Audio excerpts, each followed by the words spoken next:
Ledger is a writer, storyteller, and improviser. He's written for the Windy City Times, Out Magazine, and Over the Rainbow, a travel website where he also served as the primary researcher. He's told stories at many Chicago venues, including Story Lab, Write Club, Serving the Sentence, and the Guild Complex. He was a founding producer of Is This a Thing?, a monthly live lit event, and was also a founding member of the Tiny Nugget improv team. Please welcome Greg Ledger.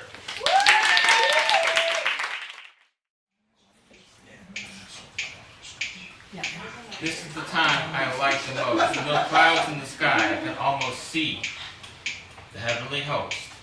Is that them? I'm sorry, sir. The heavenly host is in conference at the moment. They are out to lunch. They are on vacation and cannot be disturbed. Do you want to hold the line? Do you want to leave a message?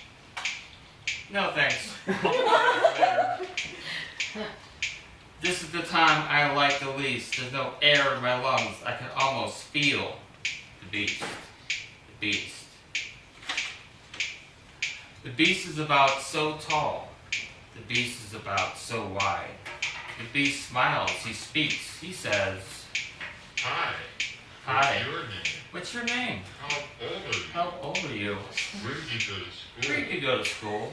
What do you want to be when you grow up? What do you want to be when you Say, grow up? It's Stuff stuffy here. It's too crowded. Let's go out to my car and talk. Once upon a time, there was this man. This man was a writer. He was a teller of tales. He told a lot of stories. And the strange thing was that all these stories started out pretty much the same way, which was, once upon a time, there was this man. This man was an author. He was a writer of tales. He wrote a lot of stories. And the strange thing was that all these stories started out pretty much the same way, which was, once upon a time, there was a storyteller. And he told a lot of stories. And the weird thing was that all these stories started out pretty much the same way, which was, Once upon a time. once upon a time, Once upon a time. once upon a time, You're out of time. you're out of time, You're out of time. you're out of time, Once upon a time. once upon a time, Once upon a time. once upon a time, You're out of time. you're out of time, You're out of time. you're out of time. This is the time I like the most. No clouds in my eye, I can almost see. I can almost see. This is the time I like the least. I can't breathe, but I can almost feel. I can almost feel. This is the time I like the most. No clouds in my eye. But can you see? Do you see me?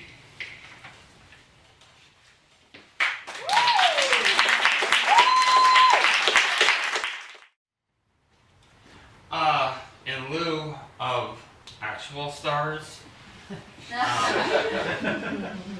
I got this for $4,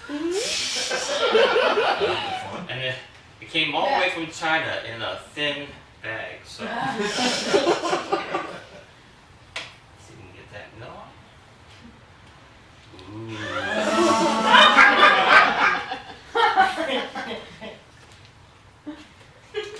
If the stars appeared but once in a million years, how might we remark the occasion?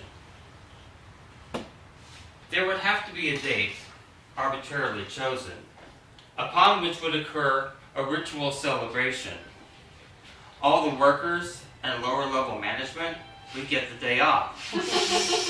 And there would be lots of Hallmark cards, enough for everyone in the Western lands. Everyone would get very drunk and wish each other very well. A Hollywood producer would create a multi-million-dollar extravaganza, and all the coolest names in Hollywood would become called in to work on it. There would be interviews with scientists, the rich and famous, and occult practitioners. And the cable companies would carry the event pay-per-view from start to finish.